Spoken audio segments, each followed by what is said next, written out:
Oh, my God, that was boring. That was sleep-inducing. Leeds United drew a blank away at Bristol City. The positive is we didn't lose, we didn't concede. That's all I can take from that drab 90 minutes worth of football. I think what it does show me as well, we're going to have these type of games playing the way we do under Daniel Farke. I'm not going to criticise him for that. It's a lack of movement. It's a lack of creation. It's not so much the midfield. I do think if this was Gruev and Ampadu, it'd be Farke out, it'd be make changes. I am happy to see reaction online is very much, these things happen, we move. You know, we've got Plymouth next Saturday at Ellen Road. Need to go and win it. It's a different kind of pressure when you're going into games you should be winning. We should be beating Bristol City, and this is no disrespect to them. Their team is average. Their team is championship. Yes, they're unbeaten at home, but the scrubs they've played in up to much, in my opinion. Sorry. And Leeds United should have beaten them. We did have a few chances. Willie Nonto should score. Dan James should do better when he's through on goal, and also has the chance to lift it. Mateo Joseph should score as soon as he comes on the pitch and doesn't. It's a great find by Sam Byram. We missed Junior Firpo, of course, and I get it. I can hear it. Isaac Schmidt should have played, but again, he's not been used. Maybe the manager needs to be asked why, because there's a reason he's not getting on the pitch. Byron was good, by the way. He's just not Junior Firpo. And we definitely lost something down the left-hand side. To be fair to Dan James, he's not fit. Can see that. Same with Mana Solomon. Solomon came on and was not great again. The striker, Joel Pirro, not great again. I'd have changed it at half-time. You could just tell he was going to have one of them days. Farke should have changed it sooner. The team was lethargic, and changes should have been made sooner. I say we've got the best squad, but then when you've made the change of Solomon and Joseph, I'm like, I would argue as well in the 5 minutes we seen, Pat, he was actually mobile. He was actually making runs. He was pointing. You know, someone said he's the best pointer in the championship. Maybe I give him too much credit. But yeah, I thought defensively we were very good. I thought Melier was good. You know, we need to give him his props. We need to build him up because of that shocking error that he made at Sunderland.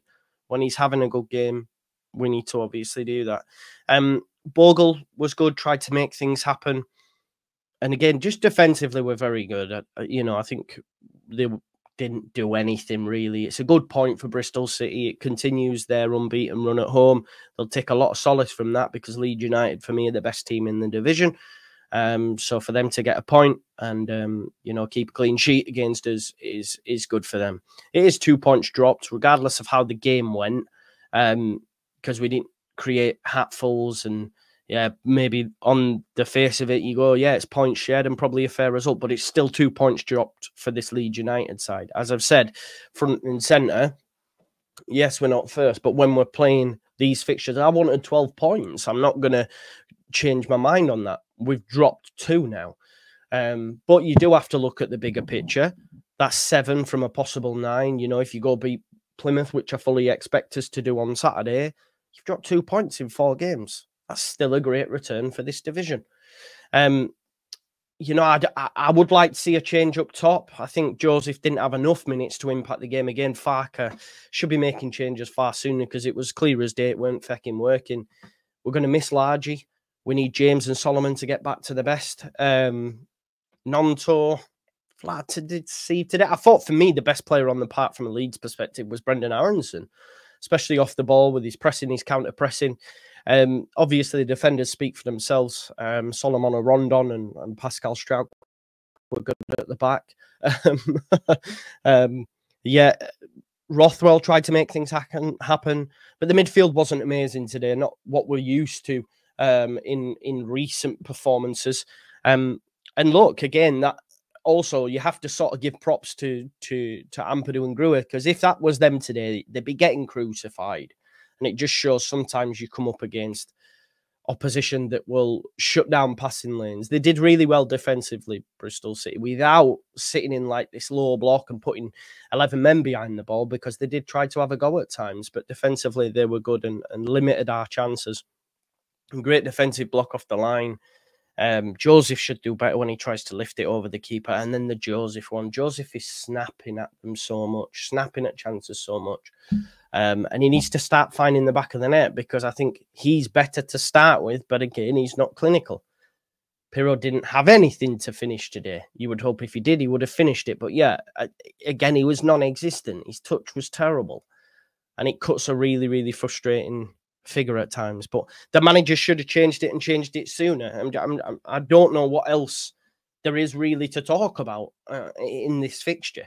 You just got to chalk it off as a bad day at the office. We didn't lose. That's the main thing. We kept another clean sheet. That's another good thing. And, you know, we move on to the next one now, which is Plymouth. We got Plymouth at home. We got Millwall away, I think. We got QPR. Yes, we haven't got the 12 that I'd wanted and demanded and thought we should have. But now you've just got to go and win the next 3 between now and the next international break. If we do that, I think we'll be top of the league. Now, of course, I'm recording this before Sunderland have played. They've got Oxford at home. You fully expect them to win that game. People will start, you know, mentioning the gap, etc. We're going to be fine.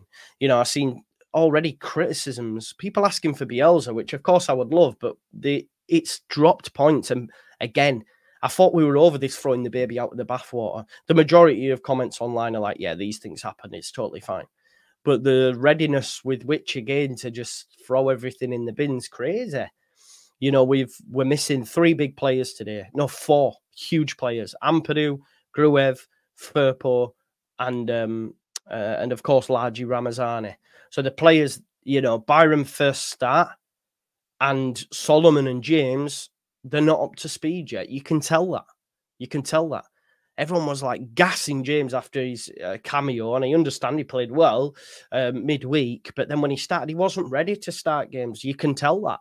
Farke's unfortunately being forced into it. Both him, Solomon looks so much off the pace. I think Farke mentioned it like shaking shaking like a tomato ketchup or something. He needs to come on. You need to be on it. Do you know what I mean? So he does. We need more from him when you consider the wages and his standing within the game, etc. But it's another clean sheet. It's a point on the road, you know. We move, don't we? But you know, Farke's acknowledged Solomon's not 100%. James isn't, 100%. And it was just one of them days. If that sets in, and you're talking 3 or 4 fixtures, then I can have a conversation. But one game, no. We'll win next Saturday against Plymouth, and everyone will be rosy again. But that was boring. It wasn't good enough. But what more can we do, you know? We can sit here and bitch and moan over it, or we can say, right, okay, it's done. Not great. Bodies missed. We'll be without Bogle next Saturday, so Byron will probably play right back. But we did miss Junior today. We did miss Solomon. But we've got a good enough squad to be winning games of football. We should have won today. We didn't. Bristol City will be the happier of the 2 sides. We now go and pick up 3 points against Plymouth at home. And then we're back on it, aren't we? Listen, let me know your thoughts in the comments. Smash me a like on the video. Subscribe to the channel. Get them comments in and hit that notification bell. And I'll see you in a bit. Peace out. Leeds, Leeds, Leeds.